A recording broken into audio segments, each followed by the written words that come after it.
Good evening. My name is Stacy Brightman. I'm the executive director of the Ebell of Los Angeles and the Wilshire Ebell Theater. Welcome.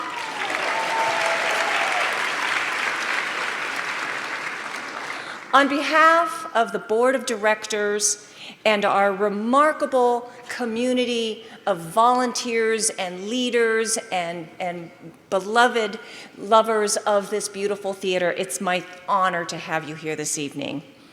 And it's going to be a great honor to welcome to the stage and to this theater in the heart of Los Angeles, Brian Taylor Cohen and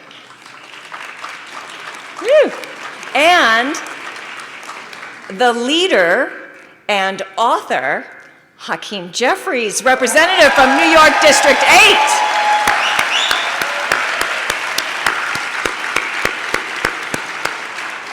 A little bit of history. The Ebell was founded in 1894 during the fervor of the women's movement, when Los Angeles County only had 100,000 people total, and at a time when women could not vote, and for whom most avenues of career and education were tightly shut. A small group of very determined women carved out a public and civic role for themselves.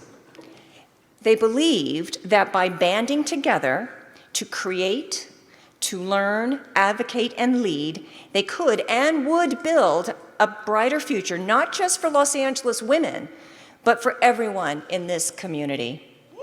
Yes. Yes. That belief remains at the heart of the Ebell's mission today, to inspire women and build community. And with those founding mothers, we continue to use art, music, theater, literature, education, and service as the hammers with which we will create positive change. Now, this extraordinary campus was built in 1927, almost 100 years ago, by those women of Los Angeles. And it stands as a beacon of their boldness and foresight.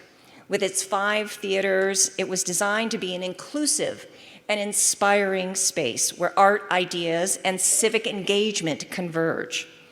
This theater, I've been doing my research, this theater is the oldest theater in the country, built by women and still operated by women.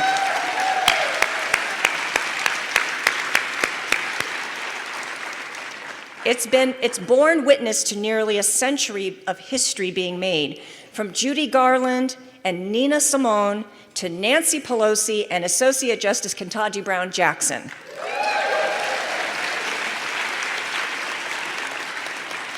This evening, we especially honor the courage and commitment of all those who step forward to serve and work within our government. We welcome the members of the Los Angeles County Women's Commission and from the California 27th District, Congressman-elect George Whitesides.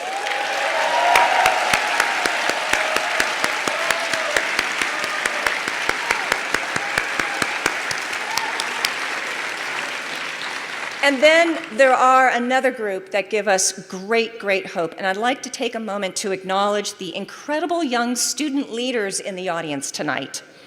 We warmly welcome students from USC's Charlotta Bass Journalism and Justice Lab.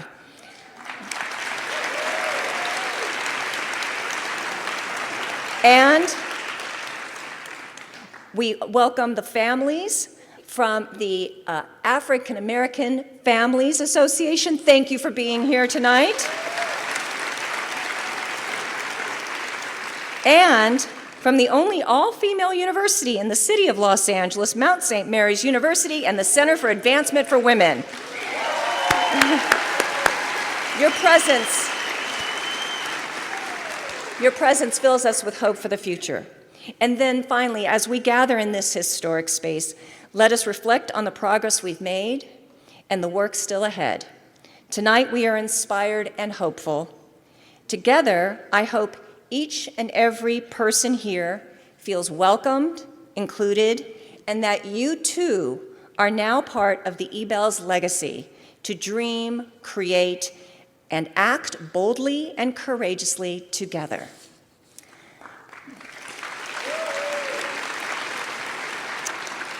And now to guide us through the next exciting part of our evening, please join me in welcoming Andrea Grossman, a dear friend, Writer's Block, our wonderful partner for tonight's program. Thank you all.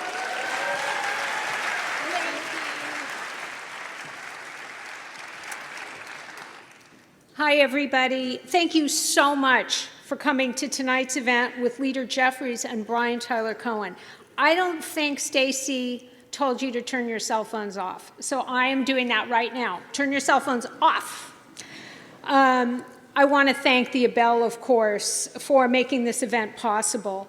And in addition to introducing our headliners tonight, I get to do this too. I want to introduce George Whitesides, because what a vigorous and hard-fought campaign he ran. He held nothing back. I mean, sometimes we just held our breath, and while he said very courageous stuff, and he won. It paid off, and he won. So George, wherever you are, stand up and say hi.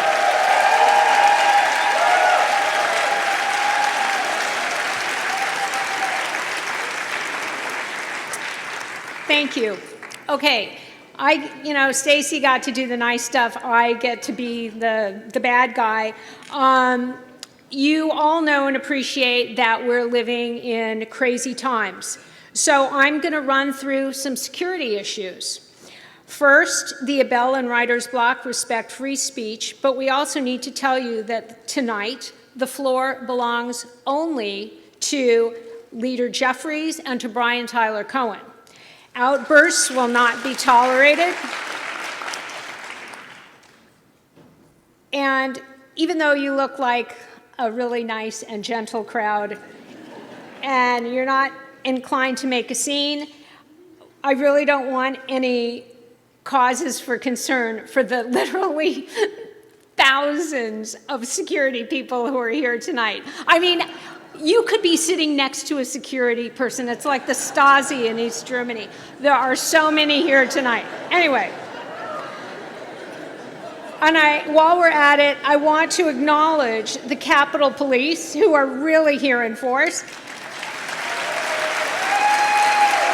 And we still appreciate their bravery 4 short years ago, if you can believe 4 years ago. So thanks, guys.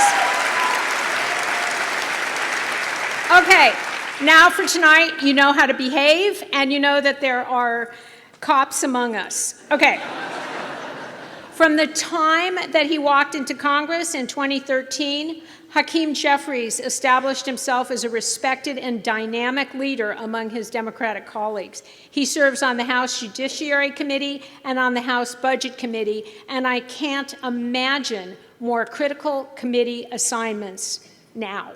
His speeches are soaring examples of progressive rhetoric and ideology, as evidenced in his terrific book, The ABCs of Democracy, which was a speech that became a lovely book that many of you are holding in your hands tonight. Don't be deceived into thinking that it's just a kid's book. It's clear that when he wrote this, he had members of Congress of both parties in mind.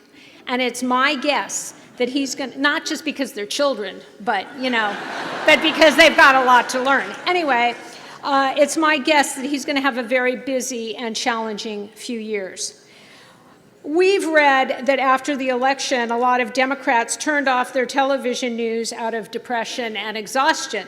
We didn't only read that, we felt it and we were it, okay? But Brian Tyler Cohen hasn't done that. He didn't have time. It's clear that many of you tune in to Brian Tyler Cohen's YouTube show called No Lie. Brian's show and podcast attract millions of viewers, and he hosts renowned electeds and experts as he helps to explain the week's most pressing and depressing news. So here's what's going to happen tonight. Brian Tyler Cohen and Leader Jeffries will chat. We want you to put your cell phones away and not bother the people sitting around you by taking pictures, but we've thought of everything, of course. When they come out on the stage, you can stand up And take your cell phones out. Don't go into the aisles because remember, we don't want to upset the cops. You can take pictures for like 20 seconds, then sit down, put your cell phones away, and enjoy the program, okay? Many of you have emailed us questions, and they'll address as many of them as possible tonight. Book Soup is here with copies of the ABCs, with signed copies of Leader Jeffries' book, The ABCs of Democracy. And hey, people, it's Christmas time, it's Hanukkah, like, come on, they're signed. Okay. I'm so thrilled to present Leader Hakeem Jeffries and Brian Tyler Cohen.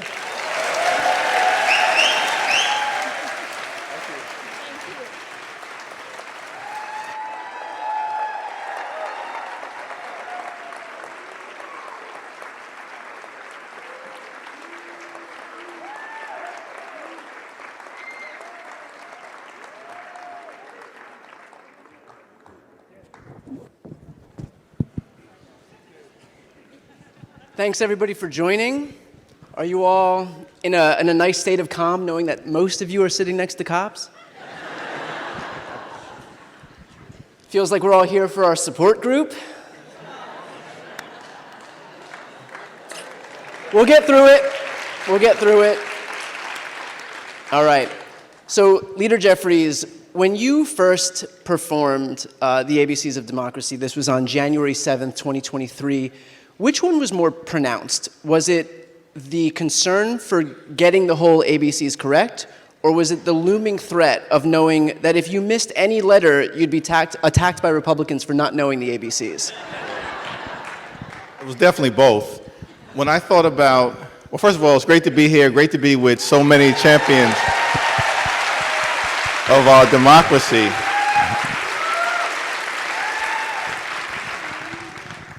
So, that week, of course, was an extraordinary week because there were 15 different votes, as you recall, before the other side of the aisle could elect a speaker. And as I was preparing, that week, I knew by tradition, the first person to speak on the House floor in a new Congress is the minority leader prior to passing the gavel to the incoming speaker. And I knew that what I wanted to communicate was that as House Democrats, we were, ready and willing and able to work with our Republican colleagues on any issue, whenever and wherever possible in order to make a difference in the lives of the American people, to try to find bipartisan common ground, but that we were going to push back against extremism whenever necessary, and that we were going to defend American values.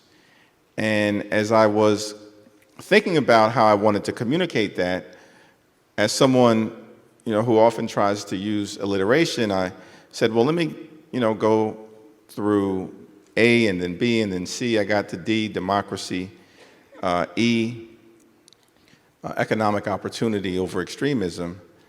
And at some point, I concluded, well, maybe I can try to go through the alphabet and contrast that with values that represent the ugly underbelly of any society. And, followed my gut and my instinct and decided to move forward with it. Thankfully got through it, but as your question suggests, after I concluded, I said to my team in Washington, I will never attempt that again. They said, why? I said, well, because, on the House floor, other than when the president speaks for the State of the Union address, there's no teleprompter, and I generally try to speak from the heart, no notes, have a sense of what I want to say, but no notes. And so I realized afterward that because there are 26 letters in the alphabet, and then I was doing a compare and contrast, that I had 52 opportunities to make a mistake, easily ascertainable, because I could have skipped over a letter, inverted letters, things of that nature, and I know exactly what would have happened. The right-wing media would have had a field day new House Democratic leader does not know his ABCs. But thankfully, we got through it and seemingly well received, and decided that it does represent a blueprint for values, for the journey that we're on, for the resilience of the American people in creating the greatest democracy in the history of the world, that we're going to work hard to sustain. And that is, in part, what the book is all about. An illustrated book for people of all ages, the young and the young at heart, who care about our democracy.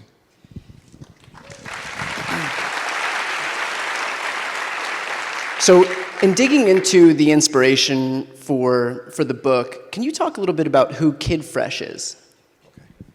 Well, as I was growing up in Brooklyn, I had two.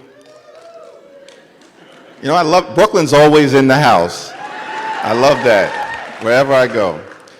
And growing up in central Brooklyn, I had two aspirations: either to be the point guard for the New York Knicks, or a hip hop artist, a rapper.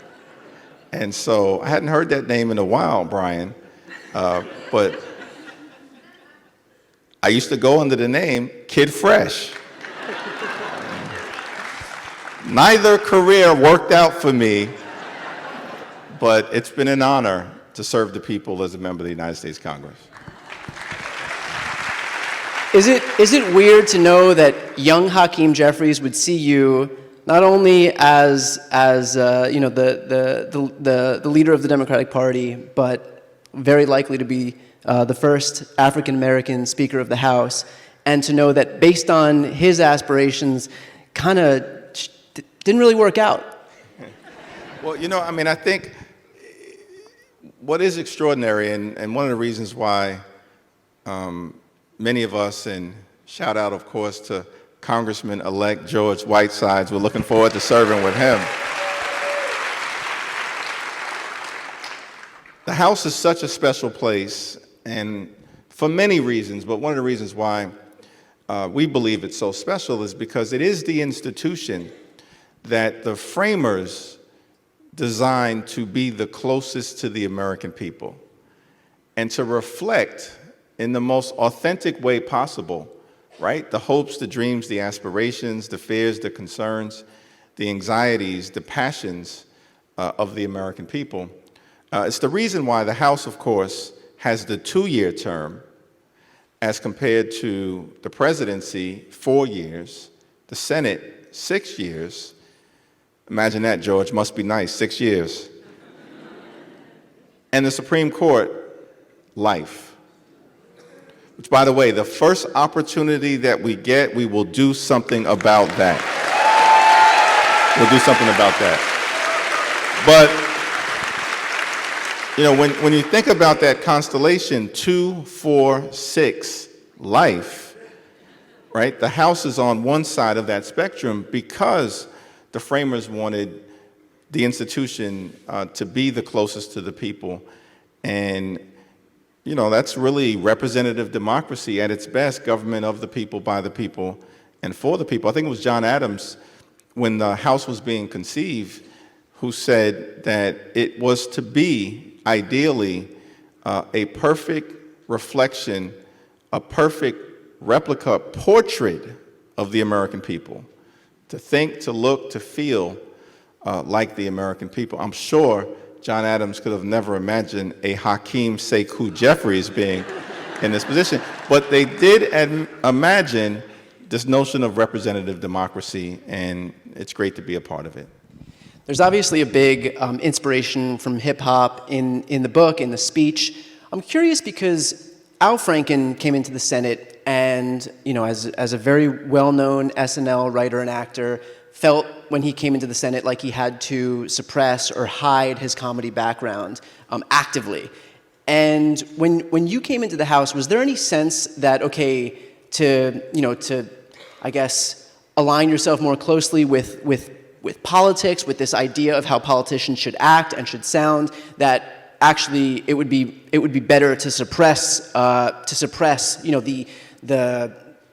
the inspiration that hip-hop has had? You know, it's very interesting because I think consistent with that theory of what the House is supposed to be, for many of us, you know, we believe that you shouldn't go to Washington and have Washington change you. You should bring yourself to Washington and try to change Washington for the better. And, you know, and so for me, that's, you know, growing up in Brooklyn, that's the black church experience, certainly my training in the art and science of the law, but definitively coming of age, you know, during the golden age of hip-hop in the late 80s into the 90s as being a very important part of my journey. And the House and the Senate, two very interesting institutions. I spent some time as an impeachment manager during the first impeachment trial over in the Senate. And when I got back over to the House, a lot of my colleagues said, you know, what's the difference between the House and the Senate? Tell us about your experiences. I had to think about it for a moment, and then I concluded the best way I could explain it, and this may explain some of Senator Franken's perspectives, is that the House is like public school and the Senate's like private school. Now, in terms of the House, it's difficult to get into. It's a magnet school, y'all. But, you know, it's big, it's diverse, it can be unruly. It's like a public school. And we embrace that and try to bring all of what that should represent, your own personality and perspective and life experiences to the institution. And so knowing what we know now about this election, where it really was a referendum on authenticity, on relatability. I mean, this is different now, right? Like now, I feel like it's almost a liability to have to sound more like a politician. And so, does that inform a little bit of how you can go moving forward, given your background? I mean, you have the ability to, you know, with your having hip hop be an inspiration in your life. You have something that a lot of people don't have. Is that going to inform a little bit of how you move forward? I definitely think that, you know, across the ideological spectrum, authenticity is important.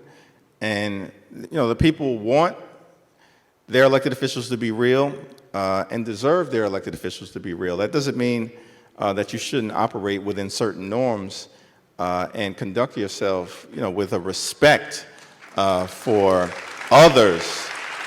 Regardless of race or religion or gender or sexual orientation, you should respect everyone, but also, you know, be yourself and be as real as you can be. I confronted this in a very small way when I had my first Oval Office meeting. And this was in the early part of my first year as House Democratic leader, and you know, I was told that there was going to be a White House meeting with the 4 legislative leaders, and it would be President Biden.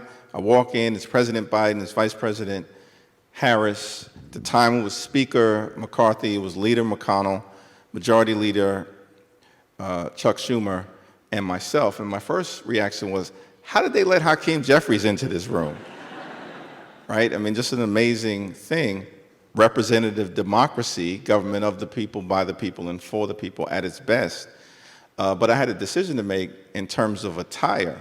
Now, normally when I'm on the Hill, I'm dressed with a tie, but in the way that I'm dressed right now. And the first question that I had to confront was, am I going to wear my sneakers to the Oval Office?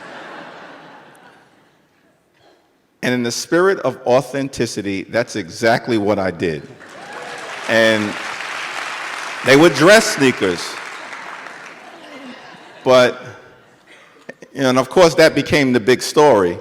And thankfully, McConnell had something that seemed like sneakers, or at least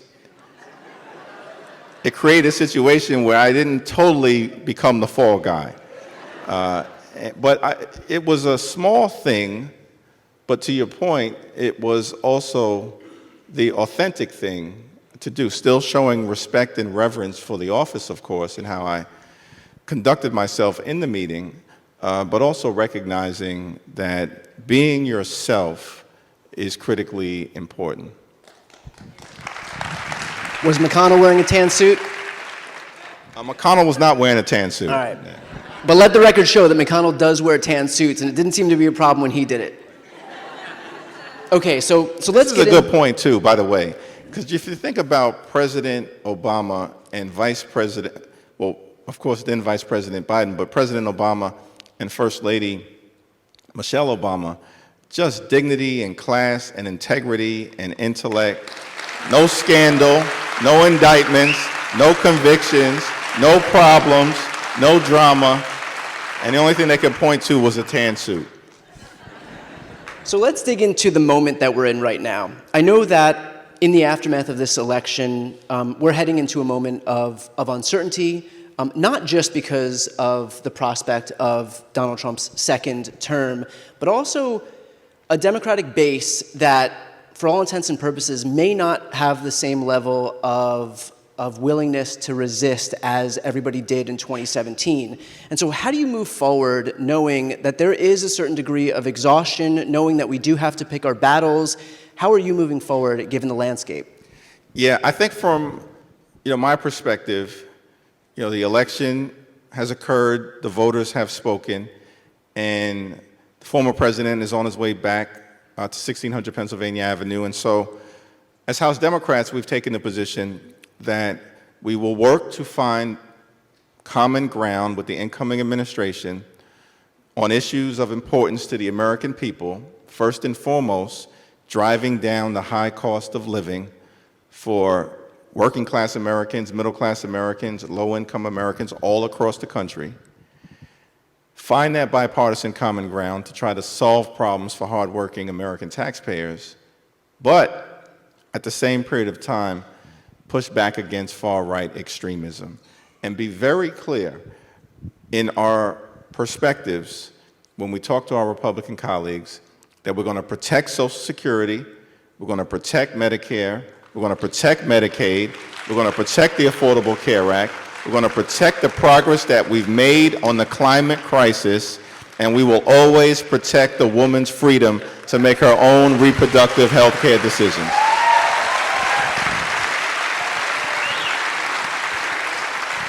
The first battle coming up is obviously these confirmation battles. This happens in the Senate and not the House, but everything is intertwined anyway.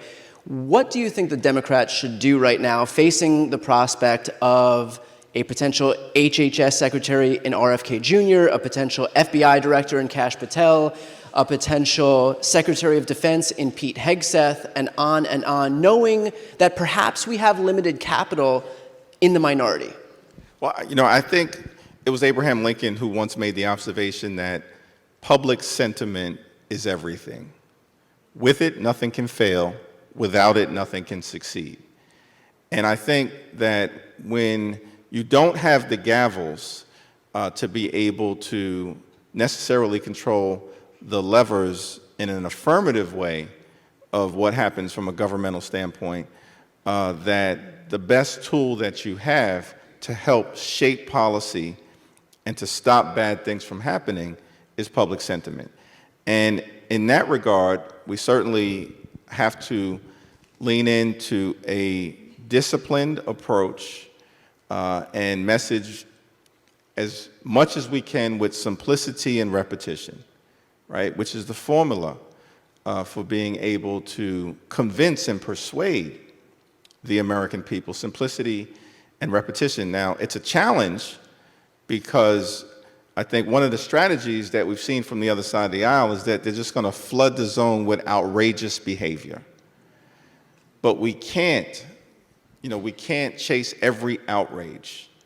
We are going to have to make sure that we can connect the dots as it relates to the outrageous things that take place, and including some of the clearly unfit cabinet nominations that have taken place, but try to connect it with a common narrative and a common theme, which we'll work, together on with our partners in the Senate and, the great governors that we have all across the country. My sense, at least as of the moment, is that when you nominate so many unqualified folks, in the aftermath of the incoming president saying repeatedly that we're going to have nothing but the best, we're going to have the best economy, we're going to have the best border security. We're going to have the best administration. And then you nominate individuals who clearly don't represent the best of America. What is this all about? How does this impact the American people in a positive way? What does any of this have to do with lowering, the high cost of living, with dealing with grocery prices and housing prices and the high cost of childcare, the things that the American people are legitimately concerned about? But we're going to have to do it in a way that, weaves together a common theme, a common narrative, with the simplicity and repetition that allows you to penetrate with the American people. One of those unqualified nominees was Matt Gaetz as Attorney General. He's since withdrawn himself from consideration, very much because he didn't want the House Ethics Report to come out. That ethics report was still a taxpayer-funded report. Is there any likelihood that we'll be able to see it, knowing full well that Matt Gaetz, as a career politician, is likely to return to politics, even if it's in the capacity of running for governor of Florida, for example? But to my earlier point, that was a taxpayer-funded report. Do the people of America have the right to be able to see what was in it? Yes, I think the senators were very clear. Both Democratic senators and Republican senators, and many of us in the House, took the same position, that certainly when he was the nominee for the highest law enforcement position in the land, it was information that should have been made publicly available to the Senate and to the American people. Now, there are some limitations in what the House is able to do from the standpoint of releasing a report related to a individual who's no longer a member of the House. But there will be ongoing discussions about how we can deal with this particularly unique dynamic. As you indicated, Matt Gaetz is unlikely to be finished with his pursuit for public office or even pursuit for a position within the administration that may not relate to a high stakes confirmation battle. So, to be continued as it relates to that particular report. I do think the broader principle at issue that was a test, an early test of the resilience of, our constitutional system did relate to, Matt Gaetz's nomination being put forward and there being such a backlash, including from some Senate Republicans on the other side of the aisle. One of the things I talk about in the book, connected to the letter C, is the principle of the Constitution over the cult. And what caused me to lean into that framing really related to a speech that George Washington gave at the very end of his presidency. And remember that term limits wasn't put into place for the President of the United States until the mid-1940s. And so at the time, George Washington, patriotic hero, general, leader of the American Revolution, incredibly popular. Many people believe that he could become potentially the first American king, but chose to walk away from the office. And in his final speech, his farewell address to the nation, he said something that has always stuck with me when I became aware of it, which was that the Constitution is sacredly obligatory upon all, applies to everyone, the poorest American all the way through to the President of the United States and all points in between, sacredly obligatory upon all. And one of those constitutional principles is the notion of checks and balances, separate and co-equal branches of government, and that in the Senate, this principle of advice and consent.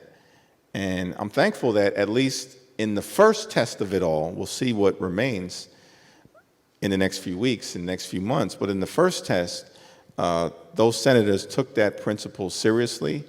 Matt Gaetz was clearly not the right person to be the Attorney General of the United States of America. Matt Gaetz will not be the Attorney General of the United States of America.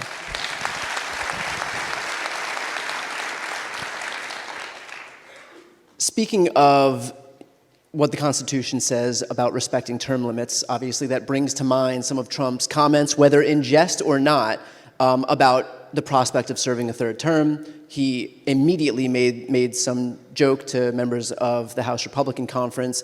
Do you have any words to reassure folks who will hear stuff like that, and whether he actually means it or whether he's just saying it to troll the libs and get a rise out of the left, notwithstanding? Do you have any words to reassure folks who might be worried about the prospect of, to contrast with George Washington possibly being the first king and then opting not to in deference to the Constitution, this renewed prospect of Donald Trump being the first American king?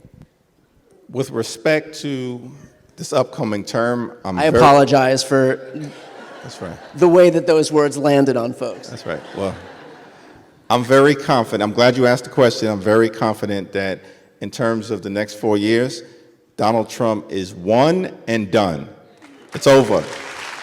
It's over. We got to get through it, and we'll work hard to get through the first 100 days, the first year, the first midterm election, and then thereafter.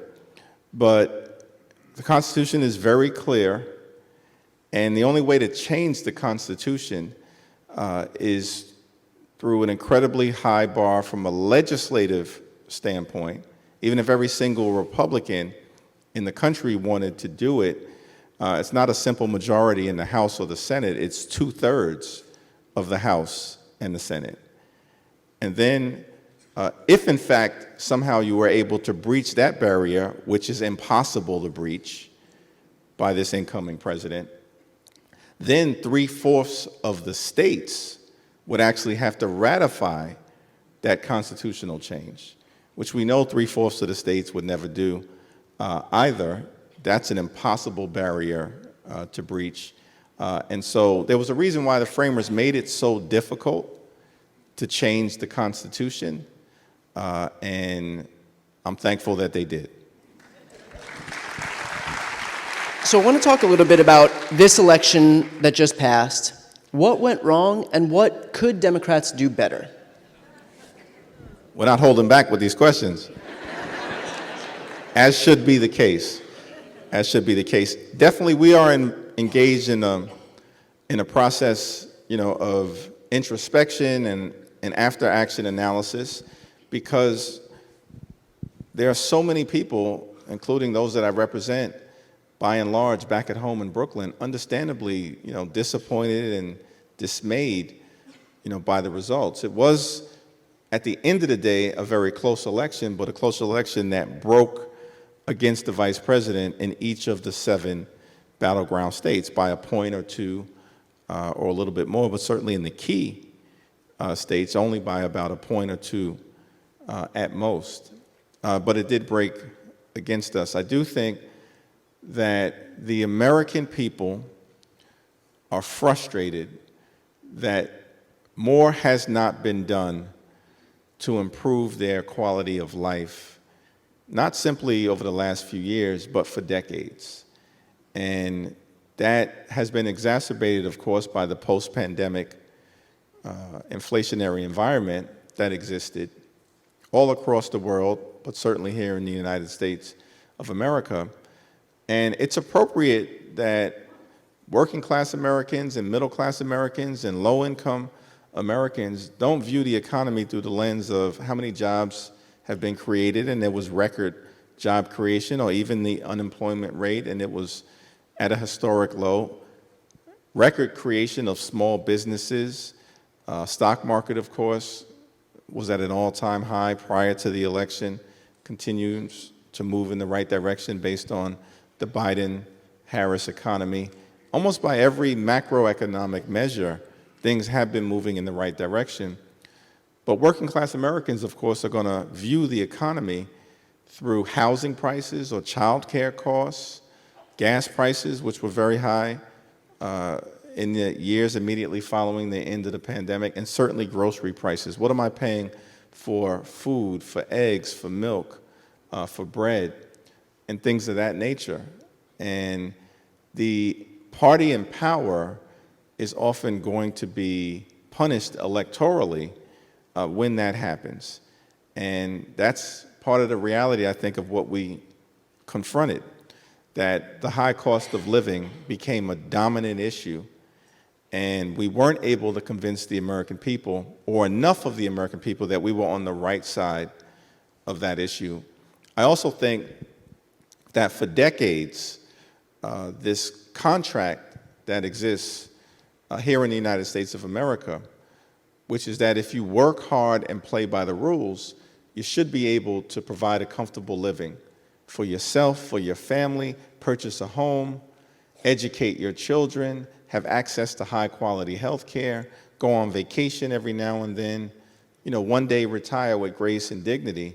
That's the American dream. And for far too many people in this country, working class people of every race, they've concluded that that American dream is out of reach, that the contract has been broken, and that they're frustrated that more hasn't been done to change the situation. And there are a lot of explanations for it. Poorly negotiated trade deals that cost the country, particularly the heartland, lots of jobs, towns shutting down because factories and plants closed down and were no longer recognizable as those towns throughout many parts of the country, right? The outsourcing of good-paying American jobs, the dramatic decline of unionization, recently reversing itself to some degree, but not reversing what has happened over the last 40 to 50 years, and perhaps particularly beginning with Ronald Reagan's attack on unionized workers in the federal workforce and breaking the air traffic controllers union at the time. And then, of course, the rise of automation and innovation, which is a tremendous gift in so many ways, but also cost jobs. So these factors have been conspiring against everyday Americans for a long period of time. And I think it's going to be our job in Washington, not as Democrats or Republicans, but as Americans, to reverse this trend and make sure that the great American middle-class dream is alive and well for everyone in the land.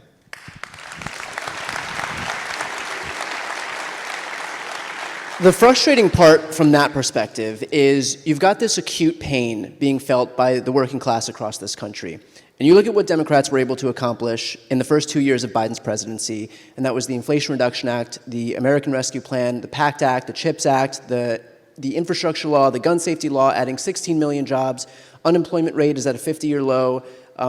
Jobs are surging right now. Stock market is at a record high. And you contrast that, not to mention bringing the cost of insulin down to $35, bringing the cost of inhalers down to $35, automatic refunds for airline cancellations, eliminating junk fees at banks. I've done this spiel a lot. The whole thing. You contrast that with what Donald Trump used his political capital on when he was president the first time, and that was a tax cut where 83% of the benefits were conferred to millionaires and billionaires. And the difficult part becomes reconciling how he was able to once again win over the working class, even after he's already shown that his first appeal using this whole populist shtick was complete bullshit, and then Democrats did use their political capital to help the working class at every turn, and yet where was the disconnect there? Because we were willing to walk the walk, and yet it wasn't felt by the vast majority of Americans, and yet Trump, who's already shown his hand, who's already shown that he's not willing to walk the walk, he was able to slide in again using the same tricks that he used the first time, even after he's shown that there's no basis to it. We definitely have to do a better job in communicating with the American people that we actually have the answers to make sure we create an economy that works for everyone. Now, the accomplishments under the Biden-Harris administration that you articulated, phenomenal. And, I think when the history books are written, will be fully appreciated in terms of the transformative nature of making life better for everyday Americans across the spectrum, and really doing common sense things like infrastructure or lowering the high price of life-saving prescription drugs, largest investment in combating the climate crisis in the history of the world as a result of the Inflation Reduction Act, gun safety legislation, standing up for our veterans, rescuing the economy from the once-in-a-century pandemic. But this has been a bigger challenge for Democrats over the years. And I've on occasion observed that part of the issue that we as Democrats have had is that Republicans talk in headlines and Democrats talk in fine print. And I think it's Al Franken who says, Al Franken has this joke about Democrats' bumper stickers always end in continued on next bumper sticker. that's right. I think it's an astute observation. Now, the reason why we tend to talk in fine print is because if you care about governing, you have to master the fine print. And we've done a tremendous job of it, going all the way back to the beginning of the modern-day Democratic Party, FDR and rural electrification, Social Security through the Civil Rights era and Civil Rights Act and Voting Rights Act and Fair Housing Act and Medicare and Medicaid and Head Start and the Elementary and Secondary School Act, the Higher Education Act, all the way through the Obama years of the Affordable Care Act, running through the Biden years, from the American Rescue Plan through everything we talked about, concluding with the Inflation Reduction Act. Every single one of those things, making life better for the American people, all brought to you by your friendly neighborhood Democratic Party. That's an incredible track record. You don't deliver things like that to the American people unless you master the fine print. But the challenge, of course, is that while you govern in fine print, you message, you persuade, you communicate in headlines. And clearly we have not done a good enough job of doing that. And one of the things that we're going to work as hard as we can on is to reverse that reality. Reverse that reality. I've made the observation at times to try to drive home the importance of this point. And, Democrats consistently deliver an economy that is much better for everyday Americans than Republicans, consistently. And yet, you just take one statistic. I think 7 out of the last 8 recessions have happened under Republican presidents. Take another statistic. I think since 1989, there have been 3 Republican presidents, 3 Democratic presidents. 51 million jobs in the private sector created in that period of time. 49 million created under Democratic presidents. So you sit back and you look at all these statistics, stock market the same, wage growth the same, unemployment low the same, all on the Democratic side of the equation. And so then that causes you to have to ask the question, why is it that when you talk to the American people, they will say Republicans are better off on the economy? To me, that's messaging, communication. That's the failure to connect, even though the facts are there. It reminds me of, when you ask the American people, as compared to asking boxing experts, who is the greatest boxer of all time? If you ask the boxing experts, the people who study the sweet science of boxing, you'll get a variety of different answers, right? Some will say Joe Louis, others will say Rocky Marciano, some will say Sugar Ray Robinson, others will say Sugar Ray Leonard, some will say Floyd Mayweather, others will say Marvin Hagler, some will say Tommy Hearns, some will say Oscar de la Hoya. You get the point. Multiple answers, right? Muhammad Ali. When you ask the American people who's the greatest boxer of all time, for decades, survey after survey after survey, the same answer: Muhammad Ali. Now, they all had incredible track records, which is why boxing experts will give you 8 or 9 or 10 different names. But why is it that the American people have consistently said Muhammad Ali? I've got to believe that in part it's because every single time you put a microphone in front of Muhammad Ali's face, he said the same exact thing: I am the greatest. Simplicity and repetition. And so we got to follow the Muhammad Ali school of messaging, even though the facts are with us. And so does that inform how you are moving forward? Because we have listened to Trump for the better part of a decade bellow out these three-word like fascistic nursery rhymes, build the wall, lock her up, make America great again, over and over and over until they're seared into our cerebral cortexes.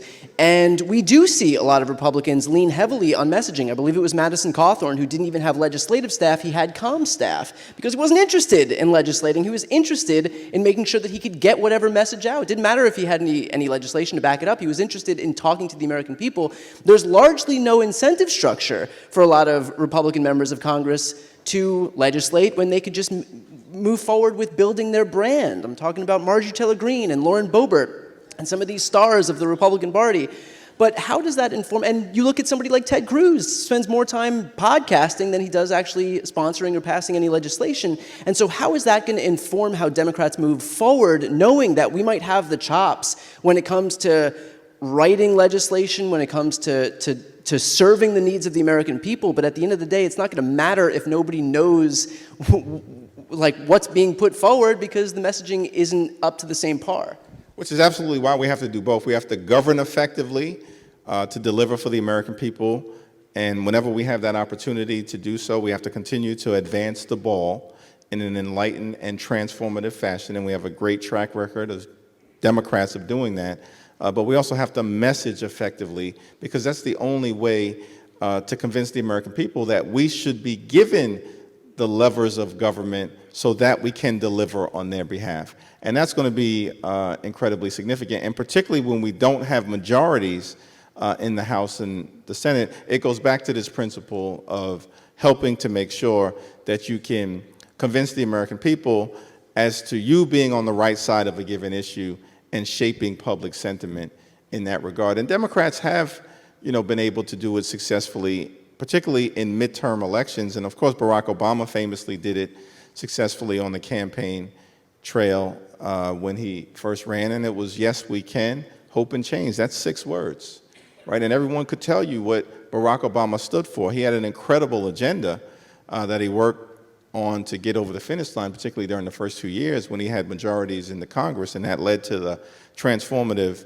Affordable Care Act. But when he communicated with the American people and was trying to make the case for sending him to 1600 Pennsylvania Avenue, it was simplicity and repetition. It was 6 words: "Yes, we can," and of course, hope and change.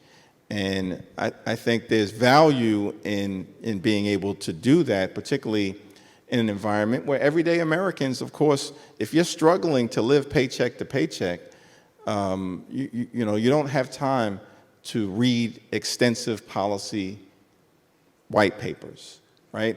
And you may get your news from a variety of different sources, many of which are unconventional. And I think we're going to have to lean into new media, non-traditional media, to make sure that we're reaching every corner of where the American people are found. Which is a great point, and as a member of new media, I'm able to see here that there is a difference between our message and our message distribution system. So how do you view, moving forward, the role of legacy media versus independent media in light of an election cycle where we've largely been able to see that not only is legacy media not on Democrats' side in the same way that right-wing media is, for all intents and purposes, a propaganda arm of the Republican Party. And so how do you move forward under this new landscape? Well, yeah, I think definitively, our plans in the next Congress and as we prepare, for the 2026 midterm elections will be the first opportunity for the American people, once again, to weigh in across the nation on the direction that we should go in. As a country, I've said to my colleagues in Washington that we have one mission in 2 parts, over the next 2 years. One mission in 2 parts.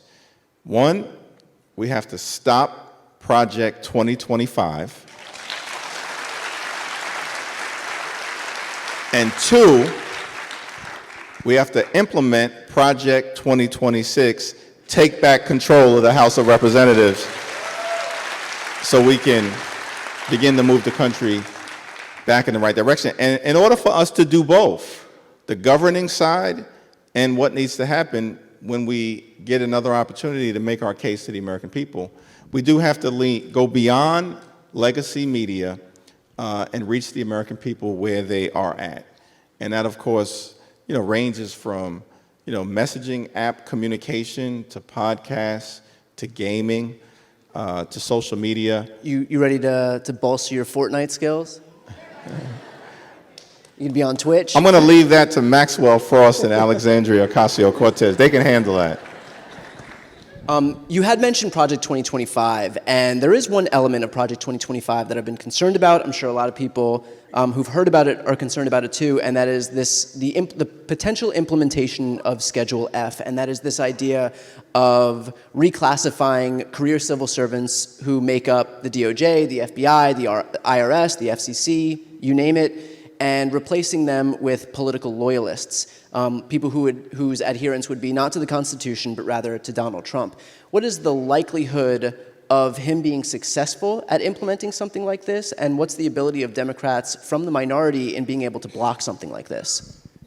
Yeah, I mean, this is gonna be an all-hands-on-deck effort, right? That you are gonna have tight majorities in the House and also to some degree in the Senate. You still have the filibuster in the Senate. Legislatively, it'll be very difficult for the incoming administration to accomplish a lot of these objectives with the degree of permanence that they might otherwise hope to be able to do because of the firewall that exists, not simply in the Senate, where you have to get north of or to 60 votes, but even in the House, where it looks like we're going to, though falling short and being very disappointed in that regard, at most you'll have 220 Republicans.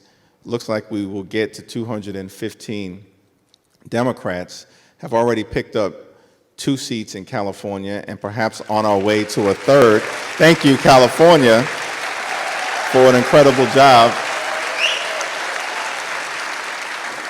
And we were able to do a similar thing in New York, where we flipped 4 seats this year, including 3 Republicans defeated on election night. All of which means that the Republicans will be beginning this Congress with the smallest majority of any incoming majority since before the Great Depression. And that's when they are at full strength at 220. But because there are at least 3 vacancies, Matt Gaetz has now resigned and indicated he's not coming back. And then 2 additional current House Republicans who are on their way into the Trump administration. For the first 100 days plus of the new administration, the numbers are likely to be 217 Republicans, 215 Democrats, which means that Republicans can't lose a single vote because ties in the House of Representatives means the legislation fails. And with such a fractious conference that they have on the other side of the aisle, the handful of common sense traditional Republicans that exist who are in swing seats, just the facts, y'all. And then, of course, a growing and ascendant far-right group of extreme Republicans led by the Marjorie Taylor Greenes of the world. It's going to be very difficult for them to move anything that is hyper-aggressive, with Democrats remaining unified. And we're going to have to be unified on behalf of the American people in the next Congress and over the next 4 years. So I know this isn't your jurisdiction, but I'm going to take the opportunity to ask you anyway. In terms of the House seats that were added in this election cycle, we did see that New York and California were in large part responsible for closing the gap. Of course, there was North Carolina that was responsible for widening the gap, and that was the direct result of those 3 gerrymandered seats, which means that the fact that Republicans will control the House is owed, at this point, almost exclusively to the fact that Republicans were able to gerrymander. But if you look at a state like California, if you look at a state like New York, we have independent redistricting commissions. And when Republicans have control of certain states, and these are liberal bastions, right? when Republicans have control of states, they gerrymander the everlasting hell out of those states. And so is there some sense of, well, I feel like there is a sense of unilateral disarmament happening. And so until such time as we have some type of national Voting Rights Act that would prohibit gerrymandering, partisan gerrymandering, would you be for or against this idea of Democrats not unilaterally disarming, not implementing this idea of independent redistricting commissions when we have control, only to effectively cede control to Republicans because they refuse to do it? It's a very important observation. I do think that, the principle of making sure that the American people can choose their representatives as opposed to wannabe representatives choosing the people they want to represent, which leads to the extreme partisan gerrymandering and takes away the power to determine your own destiny from the American people. That's the problem with extreme partisan gerrymandering, and we've got to end it across the country. Unfortunately, the Supreme Court fell short by one vote in a decision a few years ago in prohibiting extreme partisan gerrymandering under the Constitution, so it's going to fall upon Democrats to pass the Freedom to Vote Act, which we are prepared to do the moment that we have the ability to do it, which is comprehensive democracy reform legislation that would, among other things, prohibit extreme partisan gerrymandering. Figuring out what we do in the interim. Now, New York and California, we flipped a total, it looks like, of 7 seats this year. We did it the old-fashioned way. We earned it. Right? But if you take a step back and look at the 4 biggest states in the country, California, Texas, Florida, New York, 2 blue states, 2 red states, we don't operate under the same set of rules, right? If it was the case that either all 4 states could gerrymander, or none of the 4 states could gerrymander, Democrats would be in control of the House of Representatives right now, and it wouldn't even be close. But what we are dealing with is a system where New York and California are constitutionally prohibited from engaging in partisan gerrymandering, and that is the right good government policy. But it does create a political disadvantage because Texas and Florida are free to gerrymander and have done so aggressively in numbers that go far beyond the 3-vote margin that will exist in terms of the difference between who's in the majority and who's not in the majority. And North Carolina is just the latest example of this reality. Wiley Nickel, who couldn't run for re-election because his district was gerrymandered outside of the normal time frame of post-census redistricting, has pointed out that in North Carolina, it's a 50-50 state, even as evidenced by the most recent election. We were talking about this, Brian, a little earlier. Trump wins North Carolina, close, but he wins it. And at the same time, on the same day, with the same set of voters, Democrats win every single constitutional office in North Carolina: the governor, the attorney general, the lieutenant governor, who's independently elected, and the state Supreme Court race won by a Democrat. It's a 50-50 state. And heading into this election, before the extreme partisan gerrymandering by Republicans, the North Carolina delegation was 7 Democrats, 7 Republicans. That makes sense when you have fair lines in a 50-50 state. But they gerrymandered those lines in connection with this most recent election, and now the delegation in North Carolina and the new Congress will be 10 Republicans, 4 Democrats, accounting for the 3-seat difference that will exist in the House of Representatives. So we're going to have to, I think, just double and triple down on our efforts to make sure that we can even the playing field in a good government way as best we can all across the country. And that's going to require national legislation, and that, of course, will require us to take back the House and take back the Senate. Is there a change in mentality that's kind of owed here? Because oftentimes it does feel like Democrats kind of don't learn from the mistakes of the past. It feels like Lucy pulling the football away from Charlie over and over. And Democrats have this sense of conferring goodwill onto Republicans in hopes that it'll be reciprocated, and yet the reciprocation never happens. And so, for example, with Merrick Garland spending nearly 2 years not opening an investigation into Donald Trump because he and the Department of Justice and the administration were focused on not offering up the optics of politicization. What did we get for that? We got the weaponization of government subcommittee, which blamed the Democrats for doing the very thing that we didn't do. And so we, again, confer all of this goodwill onto Republicans in hope that it'll buy us something, and it doesn't buy us anything. And so is there, again, to my earlier question, is there a change of mentality that's due here? Because the asymmetry at play is just so obvious, and I'm sure it's frustrating for you. It's frustrating for us on the outside, and I feel like at some point we have to recognize that when both parties aren't playing by the same rules, there comes a time when we recognize that we're not going to win under the current, guidelines that we're operating under.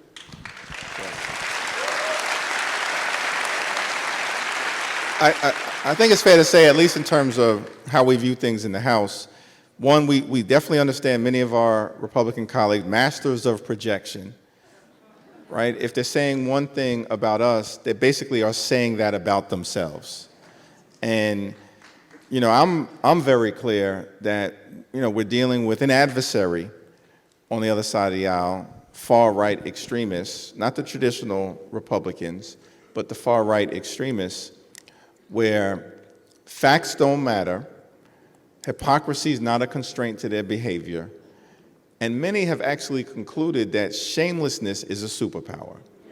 This is what we're dealing with, and we've got to be very clear-eyed as it relates to that reality and be strong and resilient in that regard. I think we also have to understand that in a democracy, that the pendulum does swing back and forth, sometimes in dramatic ways, sometimes in what many of us would view as inexplicable ways. But that has been the reality of our journey, particularly over the last 45 years or so.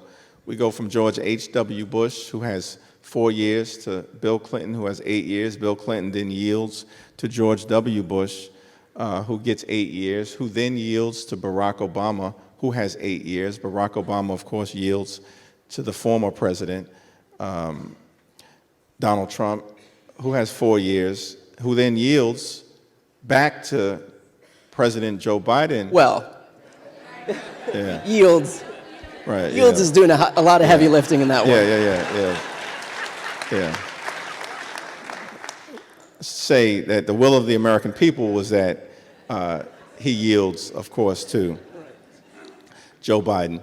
And then now, of course, the pendulum will swing back for 4 years to the incoming president. And I think, one of the things that suggests to me, particularly for young people, and I know there are young people in the audience, and thank you for your willingness to engage civically and your concerns for the country. You are the future. And when I talk to young people about political engagement, I often reflect upon the fact that, politics can be tough.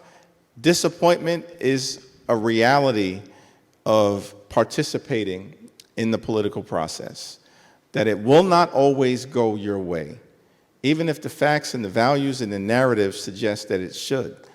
I recall, I ran twice for a seat in the New York State Assembly, and I lost twice before I won my first race. And, I remember reflecting upon that, but then, of course, thinking about other people, some of whom went on to become presidents of the United States of America. George W. Bush lost his first congressional race. He subsequently, at some point, became the president of the United States. Bill Clinton lost his first congressional race. And he lost his first congressional race in 1974, which was a wave year for Democrats. He may have been the only Democrat in 1974 that lost a competitive race against a Republican. It was a wave year for Democrat. He lost, but of course, came back. Barack Obama, if you can believe it, lost his first congressional race by about 26 points to former Congressman Bobby Rush. Bobby Rush never let us forget that fact, by the way.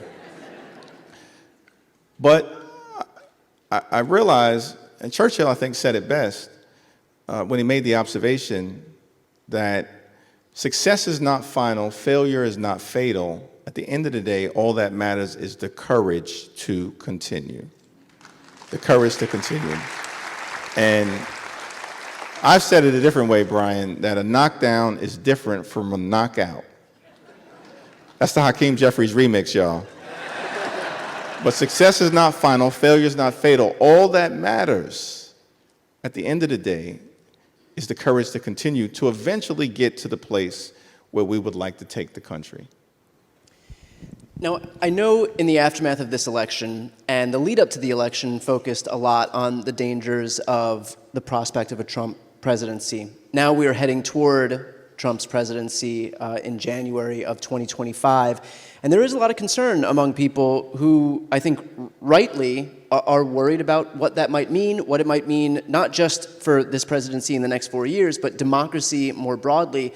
What reassurance can you give to people who are worried that our system might not be able to hold? And I ask this because, similar to my last question, it does feel like a lot of the ability of our government to function is predicated on a mutual respect from both parties of the government itself. But when one party no longer cares about norms or institutions and a lot of the stuff, the fabric that holds everything together, then really that's when things kind of start to fall apart. A lot of this stuff isn't written in stone. It's not in the Constitution. It's just the fabric of what makes things work. And it continues to work because people respect precedent, respect the government as it stands right now, and do respect norms and institutions. Trump has shown that he doesn't. And so how do you offer some reassurance when a lot of that fabric is held together by just mutual respect that might go away? Well, that certainly is one of the reasons why I wrote the book and wanted to make it as accessible as possible to the greatest number of people possible, and utilizing the lens of the alphabet in connection with vivid illustrations to try to bring to life the fact that we have been on a 248-year journey as a country.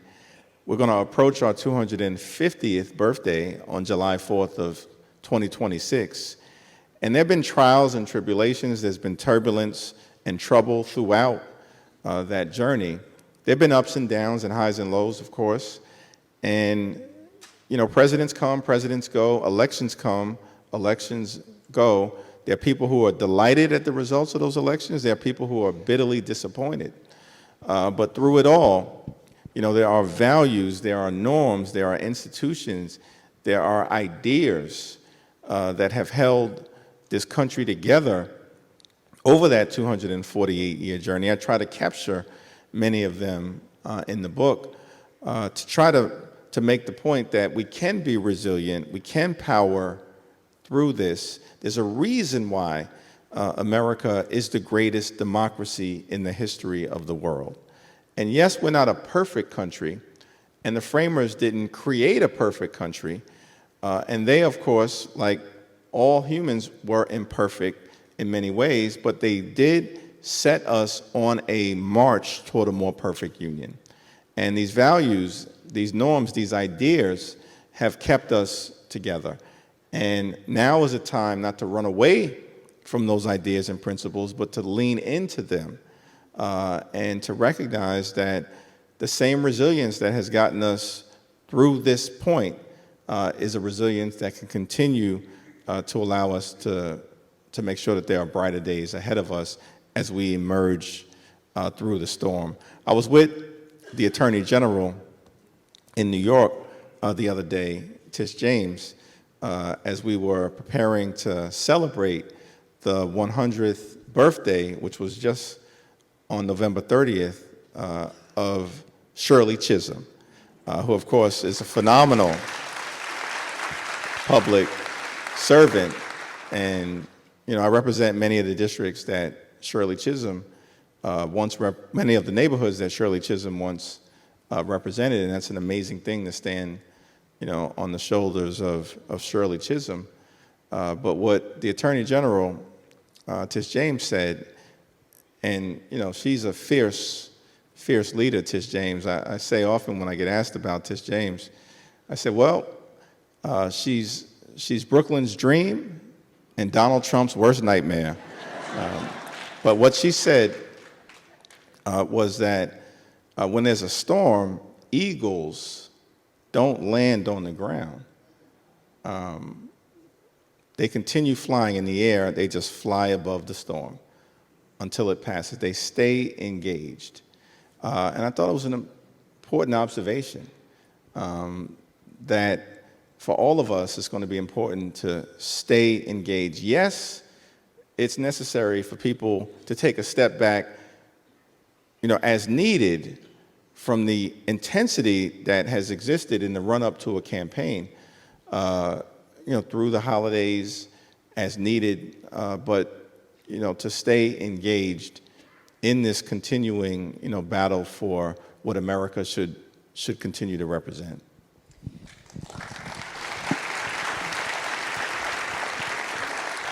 So we have some audience questions that were submitted. I believe we have one question per person, so we have 1,200 questions here. So I'm going to read some here, and we'll do our best to get through them. The first one is, Senator Mitch McConnell has recently emerged as, quote, liberated from the confines of being Senate Majority Leader and has indicated that he opposes not only some of Trump's cabinet picks, but some of his policies as well. Does the House have any such Republicans who are willing to stand up to Trump, and what do you think McConnell's impact will be moving forward?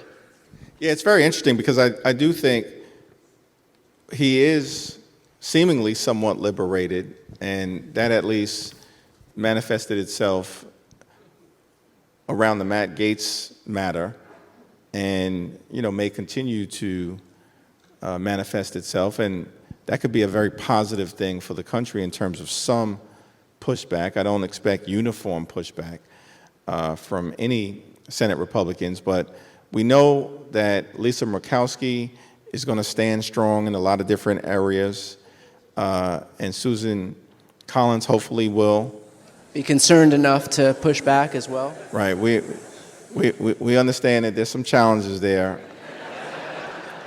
She was with us on the Affordable Care Act, but we understand that there's some challenges there.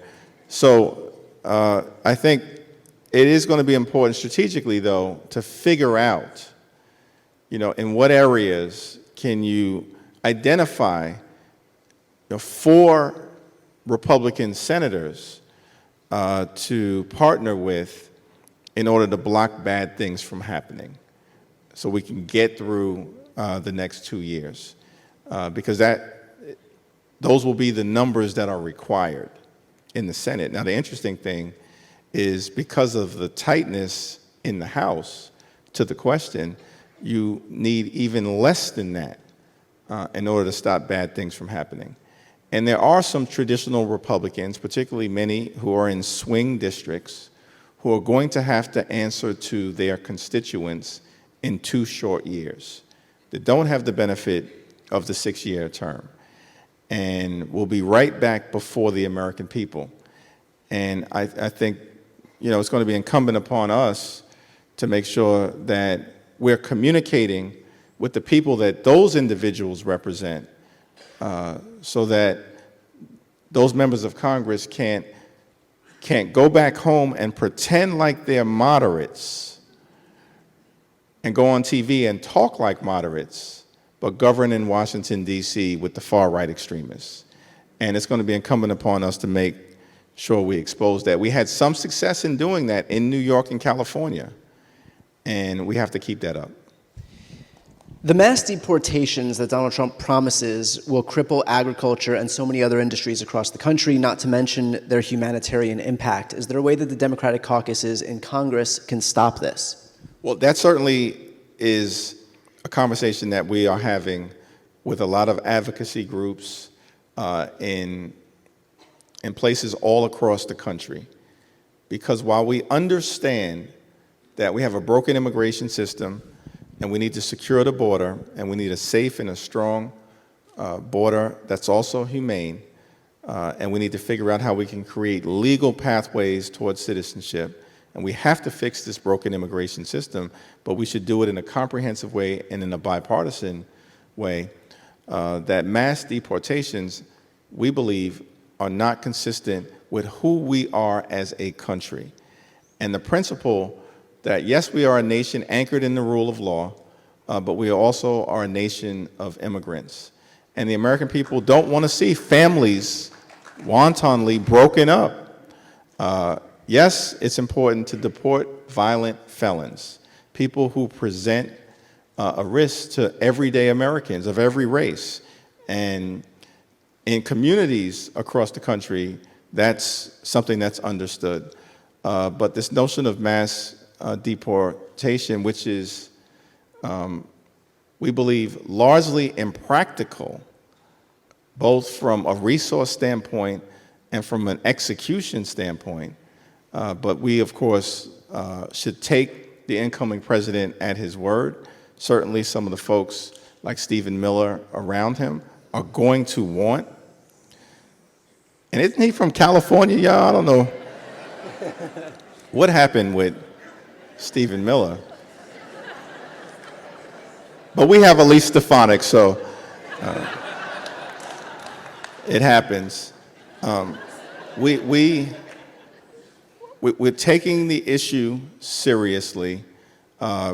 We will mobilize with the full weight of, the network of members of Congress, members of the Senate, advocacy groups, and, again, we'll have to make sure that public sentiment, which we believe will be with us, is able to push back against enough Republicans to stop this from happening. Remember, we stopped the Affordable Care Act from being repealed when Republicans had control of the House and the Senate during the former president's first term. And in fact, when Donald Trump took office in January of 2017, there were 241 Republicans in the House and only 194 Democrats.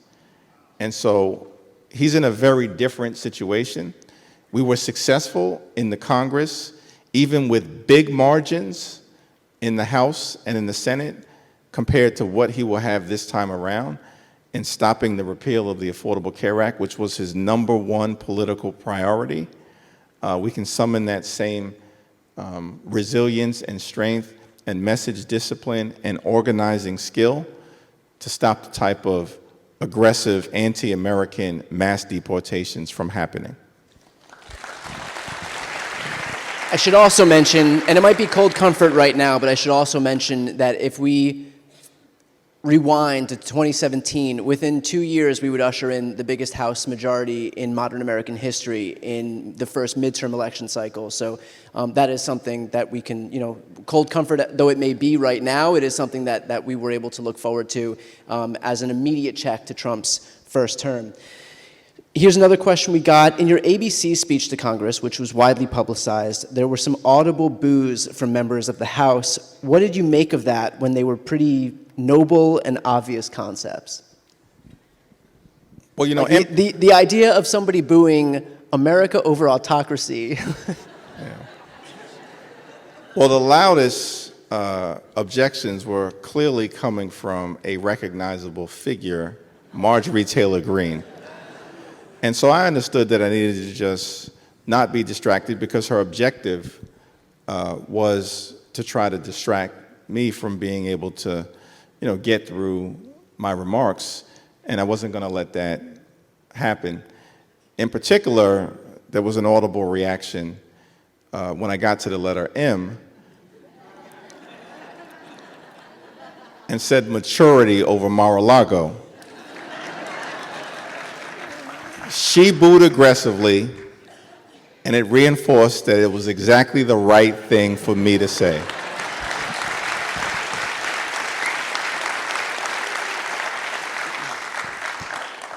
How can congressional Democrats mitigate the Supreme Court's immunity decision so that presidents are held accountable for illegal acts under the law? Well, that's going to be a challenge as of the moment. That's just the reality, unfortunately, of the situation in the short term. But I think what is important, and Liz Cheney actually made this observation recently, that though the Supreme Court decision related to presidential immunity in a way that many of us may believe is inconsistent with the principle of a nation anchored in the rule of law, not the rule of man, that it is limited to only the President of the United States. And there are a whole lot of other folks who are subjected to potential criminal accountability, not simply at the federal level, but in jurisdictions all across the country. And so people have to be vigilant and aggressive in making sure that the law is not broken in ways that help to lift up this principle of, a nation anchored in the rule of law, while we can, create the governmental moment to be able to revisit what is clearly an inappropriate Supreme Court decision. There are some who actually believe that we need to introduce and pursue a change in the Constitution, which is the only way, other than the Supreme Court reversing itself, to have this decision revisited. That's a longer-term strategy for all the reasons that I talked about, but it is something that I think is worthy of pursuit, because this has been a foundational principle in the United States of America, that no one is above the law. And what the Supreme Court has suggested is that applies to everyone in America but the President of the United States of America. That's not right.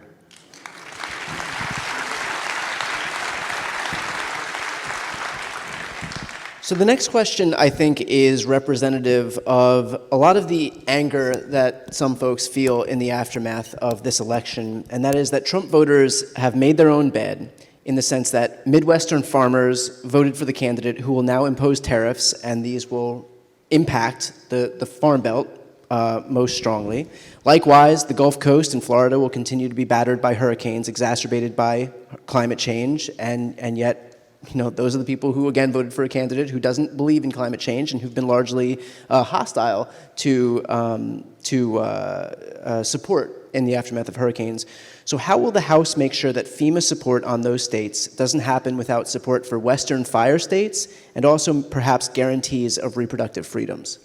Yeah, well, this is definitely going to be one. Even while we were in the minority in this Congress, we governed consistently as if we were in the majority. And the reason why we were able to do that is because the House Republican Conference was so divided that on the things that needed to happen for the country, including preventing a catastrophic default on our nation's debt, as an example, and there was the debt ceiling showdown, we will be up against the debt ceiling again in the early part of next year.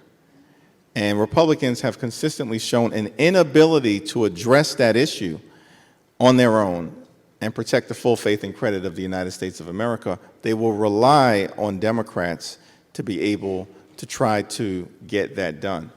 And as we confront these moments of doing the business of the American people, including keeping the government open, which Republicans have consistently demonstrated an inability to do on their own, we've got to do it in a way that is consistent with protecting the values and the policies that we believe are important to the American people.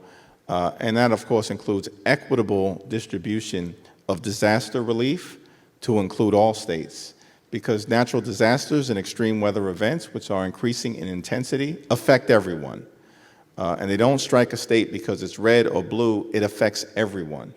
And our response should be to be there for everyone. And that will be a core operating principle for us. All right. Here's the question that's going to get you in trouble, so I'll ask it. Do you think an open primary held early on would have changed the results of the election? You know, I mean, I do think, one, that the vice president ran the best campaign that she could under the circumstances that she was in. And that, of course, and she ran it with grace and eloquence and strength and inspiration. It doesn't mean that when we look at the mechanics, as is the case for every campaign as part of an after-action analysis, that there aren't things that we may have done differently. And that relates to the House, the Senate, and of course, presidential races. But, you know, I do think that President Biden made the right decision to pass the torch, and it was an appropriately selfless decision at the time, not easy to walk away from the highest office in the land, but that the vice president did have challenges in what was effectively a 107-day campaign. When Donald Trump has been a part of public life now consistently, unfortunately, as it relates to the views of many Americans for the last 8 years. And he never stopped running for president after losing. And so that, of course, presented a big challenge. What safeguards are or can be put in place to prevent Trump or his cabinet from sharing classified security information with his authoritarian counterparts, for example, Putin, Viktor Orban, Netanyahu, and so on? Well, I have a lot of trust in the national security professionals who are part of the apparatus that exists. And that's critically important. But it also does mean that we have to prevent some of the clearly unqualified people who have been nominated for some of these sensitive positions from ever setting foot in those positions. And several have now been put forth that are clearly unqualified and pose dangers to the national security of the American people. So that's the initial project that we've got to work on. All right, and let's finish up with this. We've gotten about 900 iterations of the question, how do we get through the next 4 years? So how do we get through the next 4 years? You know, it's a very fitting and appropriate question to end on.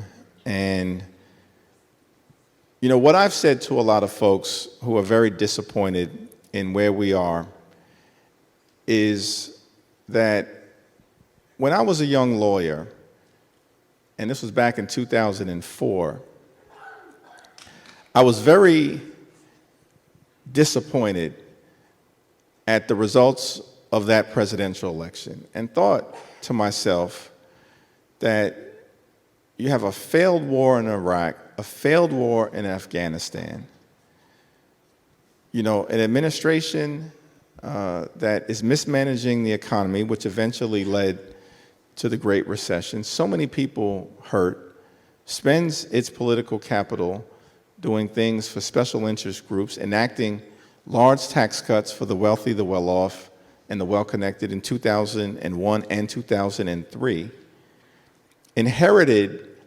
a budget surplus from a Democratic president, turned it into a deficit. How is it the case that, you know, George W. Bush at the time was reelected? What does this say about America? It was very disappointing. Now, it's interesting that, you know, George W. Bush kind of seems like a traditional Republican at this point. But certainly at the time, and that record did not merit, in my view and in the view of many people, re-election. But he was reelected. But remember, at the same time that he was reelected, Barack Obama was elected for the first time on that same day in 2004.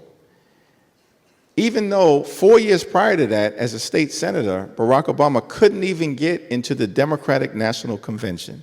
He traveled from Chicago to Los Angeles in 2000, didn't have a ticket, didn't have the connections to get in, had to turn back around.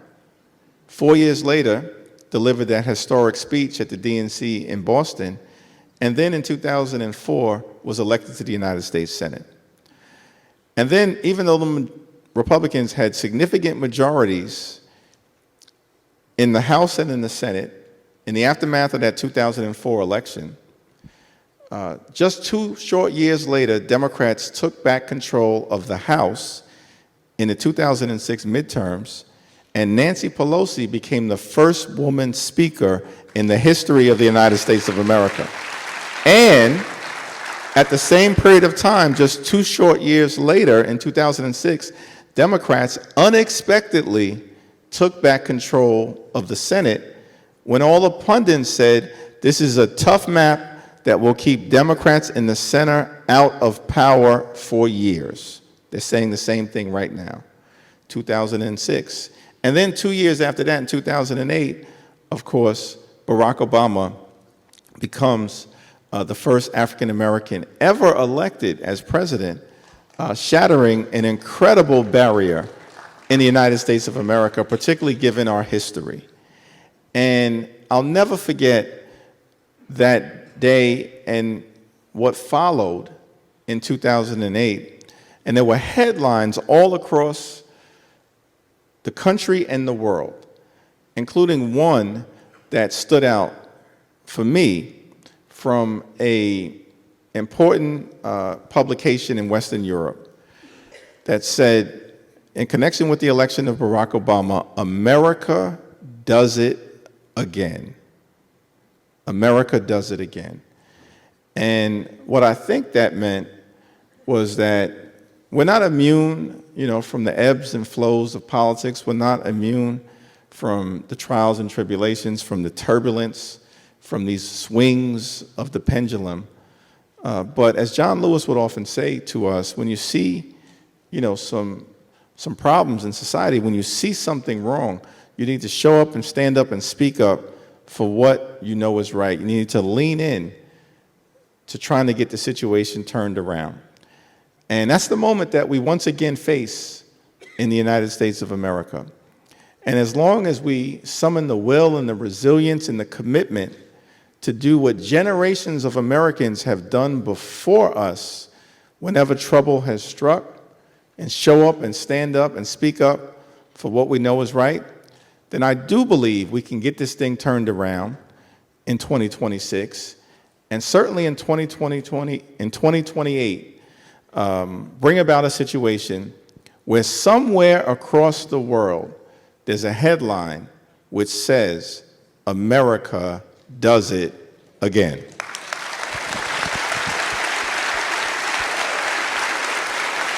And that's how you end a show. Thank you all. I want to thank Andrea and Writer's Block for putting this event together. I want to thank the Ebell Theater and the staff here for putting this event together. I want to thank you all for being here, whether you're here in person or virtually, because for you all to take time out of your busy schedules at a point where we are at a pretty low point in politics right now, to see all of you here coming out in person, taking time out of your busy lives to be here and to show that you are still engaged and activated in politics is what gives me hope for the future and what tells me that we have a rise coming up as we head toward 2026 and future elections. So thank you all for being here. And finally, thank you to Leader Jeffries. Very much appreciate it.